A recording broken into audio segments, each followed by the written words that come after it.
మన ఖమ్మంకి మన పేజ్ తరపు నుంచి విష్ణుప్రియ అక్క అండ్ విష్ణుప్రియ అండ్ సిద్ధు ఉన్నారు కదా, ఇవాళ ఇక్కడైతే ఫుడ్ డొనేషన్స్ అయితే చేస్తున్నారు. ఓ నిండు భూమి నేను రెండు చేతులతో కౌగిలించమని పిలిచినదా, పిలుపు వినరా పలుపు కనరా పలుకువై పదపదరా, గుండె దాటుకుని పండుగైన కల పసిడి దారులను తెరిచినదా, రుణము తీర్చే కరుణమినిరా కిరణమై పదపదరా.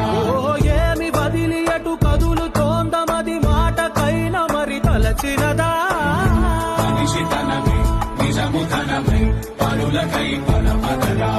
మరలి మరల వెనుదిరుగనన్న చిరునవ్వె నీకు తొలి గెలుపు కదా.